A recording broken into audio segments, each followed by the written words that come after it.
കുട്ടികളുടെ ശാരീരികവും മാനസികവുമായ വളർച്ച എന്ത് കഴിക്കുന്നു എന്നതിനെ കൂടി ആശ്രയിച്ചാണ്. കുട്ടികളുടെ ഭക്ഷണക്രമത്തിൽ ജങ്ക് ഫുഡ്സിന്റെ സ്ഥാനം ചെറുതല്ല ഇപ്പോൾ. കുഞ്ഞുങ്ങളുടെ ആരോഗ്യത്തോടെയുള്ള വളർച്ചയ്ക്ക് എന്തൊക്കെ കഴിക്കണം എന്ന് നോക്കാം. കുറച്ച് വർഷങ്ങളായി നമ്മുടെ ഭക്ഷണ രീതിയിൽ വലിയ മാറ്റം വന്നിരിക്കുന്നു.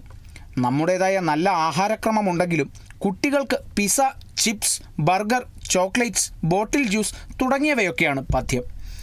കാലത്തിനനുസരിച്ചുള്ള മാറ്റം ഭക്ഷണത്തിലും ഉണ്ടായിട്ടുണ്ട്. എങ്കിലും ഇതോടൊപ്പം ധാരാളം പച്ചക്കറികളും പഴങ്ങളും കഴിക്കേണ്ട ആവശ്യം പലപ്പോഴും മുതിർന്നവരും മനഃപൂർവ്വം മറക്കാറുണ്ട്. സമീകൃത ആഹാരം, കാർബോഹൈഡ്രേറ്റ്, പ്രോട്ടീൻ, മൈക്രോന്യൂട്രിയൻസ്, വൈറ്റമിൻസ് എന്നിവ കുട്ടികളുടെ ശാരീരികവും മാനസികവുമായ വളർച്ചയ്ക്കും പഠനശേഷിക്കും അത്യന്താപേക്ഷിതമാണ്. അയണിൻ്റെ അഭാവം കുട്ടികളുടെ പഠനത്തെയും സ്വഭാവത്തെയും ബാധിക്കുന്നു. ഭക്ഷണത്തിൽ സീഫുഡ്, സസ്യ എണ്ണകൾ, ഒമേഗ 3 എണ്ണകൾ, ഫ്ലക്സീഡുകൾ എന്നിവ ചേർക്കുന്നത് ഫാറ്റി ആസിഡുകൾ നൽകും. ബി കോംപ്ലക്സ് ഭക്ഷണകാര്യത്തിൽ ഒഴിച്ചുകൂടാനാവാത്ത ഒന്നാണ്.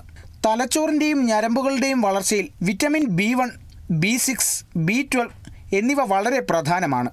മുട്ട, മാംസം, മത്സ്യം, പാൽ, വെണ്ണ, നെയ്യ്, പയർവർഗ്ഗങ്ങൾ, ബീൻസ് എന്നിവയിൽ ബി കോംപ്ലക്സുകൾ ധാരാളമായി അടങ്ങിയിരിക്കുന്നു. കാര്യങ്ങൾ തിരിച്ചറിയുവാനുള്ള കഴിവിന് സിങ്ക് ആവശ്യമാണെന്ന് പഠനങ്ങൾ പറയുന്നു. ഒരു നല്ല പ്രഭാത ഭക്ഷണം കുട്ടികളിൽ പഠനത്തിൽ ഉള്ള ഉത്സാഹം വർദ്ധിപ്പിക്കുന്നു. ദോശയും സാമ്പാറും, പുട്ടും കടലയും, നേന്ത്രപ്പഴവും മുട്ടയും, വീട്ടിൽ ലഭ്യമായ പഴങ്ങളും ഭക്ഷണത്തിൽ ഉൾപ്പെടുത്തുന്നത് പഠനശേഷിയെ സഹായിക്കും. ഓർക്കുക, നല്ല ആഹാരം ഒരു നല്ല തലമുറയെയാണ് വാർത്തെടുക്കുന്നത്. Health desk, Kerala vision news.